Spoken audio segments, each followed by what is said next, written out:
सुश्री इकरा चौधरी जी, please आप बोलिएगा। धन्यवाद सभापति जी। मैं सबसे पहले दाद देना चाहती हूँ इस बिल के टाइमिंग की कि अभी ईद की रौनक बुझी भी नहीं थी और हमारी जड़ों पर एक नया फरमान लाया गया। पहले उत्तर प्रदेश में मुसलमानों को नमाज पढ़ने पर रोक लगाई और फिर सौगात में ये बिल लाया गया। निसार में तेरी गलियों पे है वतन, जहाँ चली है रिवाजों गैर कि कोई ना सर उठाकर चल सके। मैं सभापति जी आपको ये बताना चाहती हूँ कि ईद के मौके पर एक विधवा महिला अपनी लड़की के साथ मेरे पास आई और उसने बताया कि वह एक वक्फ की प्रॉपर्टी में रहती है, वही उसके सर पर छत का काम भी करती है और उसकी रोजी रोटी भी वहीं से आती है। वो इस बिल को लेकर इतनी फिक्रमंद थी कि कहीं उससे वो उसकी संपत्ति ना छीन ली जाए। वो अकेली एक ऐसी महिला नहीं है, ऐसे लाखों लोग हैं जो वक्फ की गरीब महिलाएं जो वक्फ की संपत्ति से अपना रोजगार चला रहे हैं। और ये जो वक्फ बाय यूजर क्लॉज के हटाने से लाखों वक्फ की जायदाद अपना स्टेटस खो देंगी और लाखों लोग इसी तरीके के लोग सड़कों पर आ जाएंगे। वक्फ क्या है, वक्फ बाय यूजर क्या है? इसका ये मतलब है कि कोई जायदाद अगर सालों से दीन और भलाई के कामों के लिए इस्तेमाल हो रही हो तो वो खुद ब खुद वक्फ मानी जाएगी। हिंदुस्तान की अदालतों ने भी इस बात को तस्लीम किया है।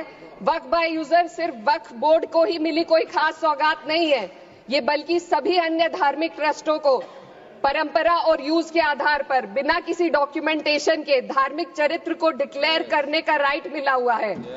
भारत के संविधान के आर्टिकल 13 क्लॉज 3 में कस्टम और यूसेज को कानूनी वैधानिकता प्रदान करता है। इसी आर्टिकल से वक्फ बाय यूजर भी निकला गया है। इस बिल के कानून बनने पर वक्फ बोर्ड तो इस प्रोविजन से हाथ धो बैठेगा, लेकिन अन्य धार्मिक ट्रस्टों को यह सुविधा जारी रहेगी। इससे भारतीय संविधान के आर्टिकल 14 और 15 का सीधा उल्लंघन है, जो धर्म और जाति के आधार पर भेदभाव और कानून के सामने सभी की बराबरी पर जोर देता है। मैं इसके साथ ये भी कहना चाहती हूँ कि सत्ता के लोग जो एक दूसरे की पीठ थपथपा रहे हैं कि वक्फ बाय यूजर का जो अमेंडमेंट इन्होंने दिया उसको एक्सेप्ट कर लिया गया है, लेकिन इनकी शरारत यह है कि उसके साथ ही एक ऐसा प्रोवाइजो इसमें शामिल किया गया जिसके आधार पर यह कहा गया है कि अगर कोई भी वक्फ की संपत्ति विवादित हो तो वो अपना वक्फ स्टेटस खो देगी। तो जो अमेंडमेंट इन्होंने दिया है जिसको एक्सेप्ट कर लिया गया है उसका कोई मतलब नहीं है, ये इनकी नीयत है जो साफ जाहिर हो रही है। सोने पर सुहागा एक काम और किया है, सरकार ने वक्फ की कानून के सेक्शन 107 को हटाकर लिमिटेशन एक्ट में 12 साल तक ही किसी के खिलाफ अदालत में जाने का प्रोविजन है। सेक्शन 107 में बोर्ड को लिमिटेशन एक्ट से राहत मिली हुई थी। वक्फ बोर्ड कभी भी अवैध कब्जाधारियों के खिलाफ अदालत जा सकता था। अगर ये सेक्शन ना हो तो अवैध कब्जा करने वाले लोग कानूनी प्रक्रिया का फायदा उठाकर वक्फ की प्रॉपर्टी को हड़प सकते हैं। अन्य धार्मिक ट्रस्टों पर भी ये लिमिटेशन एक्ट लागू नहीं होती, तो फिर वक्फ बोर्ड के साथ ये सौतेला रवैया क्यों किया जा रहा है? धर्म को देखकर दोहरी नीति क्यों अपनाई जा रही है? सेक्शन 107 और वक्फ बाय यूजर को अगर एक साथ पढ़ा जाए तो इससे लाखों वक्फ की प्रॉपर्टी पर कब्जा किया जाएगा। इसलिए ये बिल मुसलमान की भलाई का नहीं बल्कि उनके वजूद और विरासत को मिटाने का बिल है।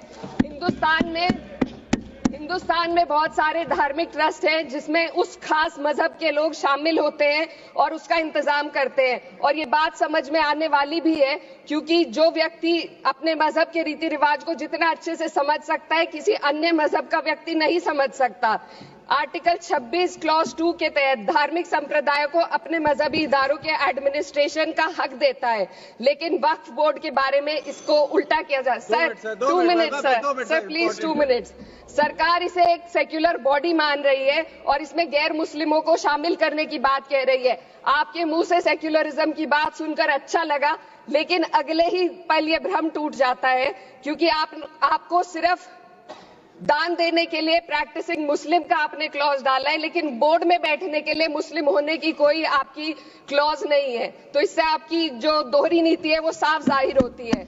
ये वही सरकार है जिसने राम जन्मभूमि ट्रस्ट में ये लिख दिया कि जिला अधिकारी भी अगर होगा तो हिंदू होना चाहिए। कोई मुझे बताए कि वहां पर सेक्युलरिज्म का रस क्यों नहीं घोला गया। सर, आखिर में मैं अपनी बात को खत्म करने से पहले महिलाओं का मुद्दा बार बार उठाया जा रहा है। सरकार का कहना है कि बोर्ड में मुस्लिम महिलाओं को रिप्रेजेंटेशन देंगे। इस कानून से पहले भी मुस्लिम महिलाएं बोर्ड में मेंबर रह चुकी हैं और मिनिमम 2 का प्रोविजन था, उससे ज्यादा भी हो सकती थी। सर, मैं ये कहना चाहती हूँ कि सरकार ने महिलाओं के लिए ऐसा कौन सा नया काम किया जिसका ढिंडोरा सरकार का हर सदस्य पीट रहा है। इस बात की तायीद अगर आपकी तरफ से कोई मुस्लिम महिला करती तो हम उसका यकीन भी करते, लेकिन अफसोस आपकी इतनी लंबी कतार में एक भी मुस्लिम महिला नजर नहीं आती है। सर, मैं खुद एक मुस्लिम महिला हूँ। मैं सिर्फ एक सर, मैं माइनॉरिटी महिला हूँ। इस सदन में हम सिर्फ 2 महिलाएं हैं और उस नाते से मैं ये बात कहना चाहती हूँ कि इस बिल के माध्यम से मुस्लिम महिलाओं को कुछ नहीं मिल रहा है। ये हमें कुछ नहीं देना चाहते, सिर्फ टोकनिज्म हमारे नाम पर बनाकर एक नैरेटिव मीडिया में चलाना चाहते हैं। तो ये बिल मुसलमान की भलाई का नहीं, उनकी पहचान को मिटाने का है। सर, अंत में मैं बस यही कहना चाहती हूँ कि कागजों की कैद में बस नाम रह जाएंगे, वो जो हमारे थे सिर्फ दावे में रह जाएंगे। इस बिल के द्वारा मीठी ईद के जायके को कड़वा करना, यही असली सौगाते मोदी था। बहुत बहुत